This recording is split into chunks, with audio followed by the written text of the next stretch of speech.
In a laboratory in the late 1980s, a tank of tiny jellyfish sat forgotten on a shelf. 2 students had collected them, hoping to raise them for study, and then their attention drifted elsewhere. When someone finally looked at the tank again, the adults were mostly gone, and clinging to the glass were dozens of babies, newly formed polyps. The earliest anchored stage of jellyfish life. It should not have been possible. The adults had not died and left offspring behind them.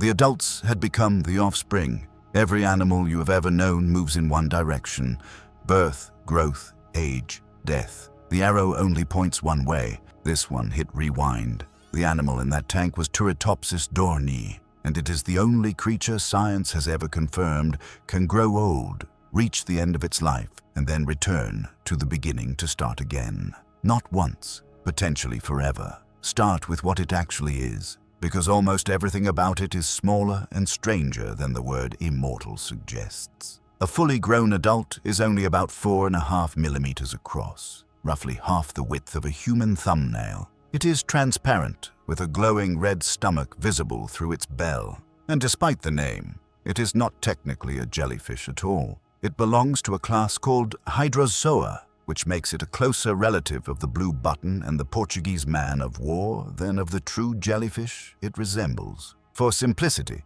the world calls it a jellyfish anyway. The science does not care what we call it. The science cares about what it does. And to understand what it does, you first have to understand what it is supposed to do. A jellyfish life runs on a fixed track. It begins as a fertilized egg that grows into a tiny swimming larva called a planula, drifting on the current until it finds a hard surface and sticks. There it grows upward into a polyp, a stalk with a mouth and waving tentacles. The polyp clones itself into a colony, and eventually the tops of those polyps bud off into tiny discs that float away and mature into the medusa, the familiar pulsing bell. For nearly every species on Earth, the medusa is the end of the road. It swims, it feeds, it spawns, and it dies. Senescence, the biological point of no return.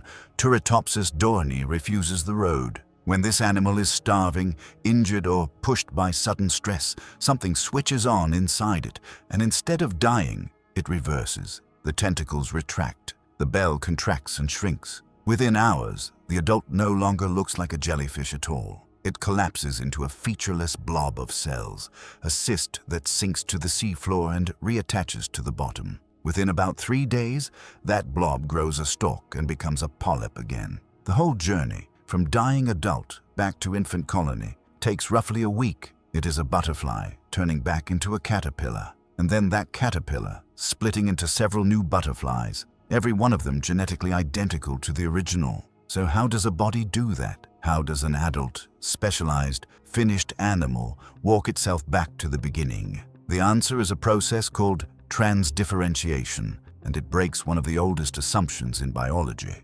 Normally, once a cell commits to a job, that job is for life. A muscle cell stays a muscle cell. It cannot wake up one morning and decide to become a nerve. But in this animal, fully mature specialized cells transform directly into completely different specialized cells, without first rewinding to a blank stem cell state. Studies of the reverting jellyfish found no reservoir of stem cells doing the work. The existing cells themselves are being repurposed. The cells of the bell and the digestive canals are the ones most likely to change their identity entirely, becoming the cells of a polyp. The animal is not regrowing from a seed. It is rebuilding from itself. That answers how the body changes shape.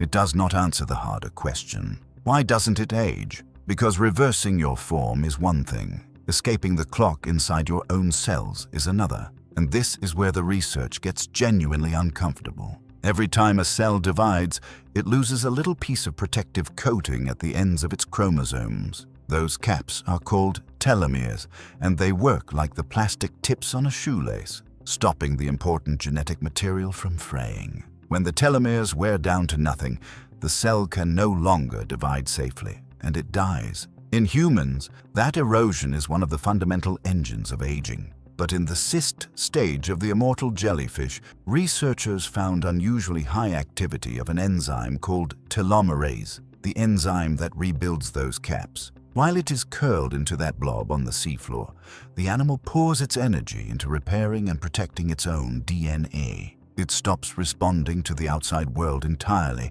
dedicating itself to internal maintenance, rewinding the very clock that is supposed to kill it. And it does something else that should sound familiar to anyone who has studied disease. In most animals, a damaged or stressed cell will trigger a program of cellular suicide, quietly removing itself before it can cause harm. During the jellyfish's transformation, that suicide program is suppressed. The cells do not destroy themselves. They survive, and they are reused. Now here is the part that should make you pause. Cancer cells also suppress that suicide program. Cancer cells also switch on telomerase to keep dividing past their limit. In a sense, a tumor is a cluster of cells trying to become immortal. So is this jellyfish giving itself cancer every time it reverts? The answer is no, and the reason why is the entire secret. Cancer is chaos. Cells dividing without coordination, ignoring the body around them, growing until they kill their host. The jellyfish's immortality is the opposite. It is total control. Every cell follows the same program in the same direction toward the same goal, and the whole thing is reversible. It has done what cancer only attempts, and it has done it without losing command of its own body. For a long time, that was as far as science could see. Then, in 2022, a team in Spain went looking for the instructions themselves. Researchers led by Carlos Lopez Otin at the University of Oviedo mapped the complete genome of Turritopsis dohrnii and compared it against a close relative that cannot cheat death, the crimson jellyfish. The differences were startling. The immortal jellyfish carried roughly twice as many copies of the genes associated with repairing and protecting DNA. It had unique mutations that reined in cell division and shielded its telomeres from decay. And during the reversal itself, it was silencing the genes that make a cell grow up, returning them to a primordial state, then switching them back on to build the new body. The recipe for eternal youth was not magic. It was gene dosage and gene timing, written into the code twice over. Keeping one of these animals alive long enough to study any of this is its own extraordinary story. For decades, essentially one man in the world managed to maintain a living colony, a Japanese scientist named Shin Kubota at Kyoto University. He fed them by hand with fine needles every single day for years. He watched the same individuals reset themselves as many as 10 times, sometimes only a month apart, passing through an entire lifetime and back again. He became so devoted to them that he wrote songs about them, including one with the plain and human line, "I want to become young too."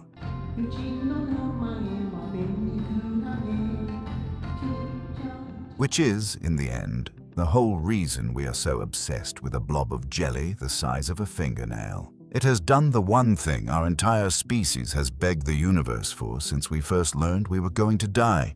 And while we chase it in laboratories, it has quietly conquered the planet. Originally from the Mediterranean, Turritopsis dohrnii is now found in oceans all over the world, from Japan to Panama to Florida to Spain. It did not swim there, it hitched a ride. Cargo ships pull in seawater for balance, and that ballast water is full of tiny organisms, including polyps that can cling to the tank and survive the journey before being pumped out in a new ocean. Populations thousands of miles apart are nearly genetic clones of one another, the fingerprint of a silent global invasion. It adapts as it spreads, growing only 8 tentacles in tropical water and up to 90 in cooler seas. It survives starvation. It survives injury. And here is the quiet irony that sits over the whole story. The animal that solved death has no natural enemy hunting it for that gift. Nobody eats it. Nobody traffics it. There is no black market for the creature that beat aging. It is one of the very few extraordinary animals on this planet that is not endangered at all. It is thriving, spreading, and multiplying, precisely because we cannot yet take from it the one thing we want. But we are learning. The same transdifferentiation that rebuilds the jellyfish is being studied as a path toward regenerating human tissue, turning one kind of cell into another to repair damage from diseases like Parkinson's. Its telomere maintenance offers clues to slowing our own aging. Its controlled, coordinated immortality may even teach us something about defeating the uncontrolled kind that becomes cancer. A creature with no brain, no heart, and no bones may end up rewriting human medicine. The Greenland shark can live 500 years. The giant barrel sponge can pass 2,000, but only this one animal, barely visible to the human eye, has torn up the rulebook entirely and refused to die of old age at all. And it did it not by becoming stronger or larger or smarter, but by learning how to begin again. And if you want to dive deeper into the world's most bizarre creatures, hit subscribe. We're exploring the biological impossibilities that science is still trying to explain. And if you thought the immortal jellyfish was strange, wait until you see what we're covering next.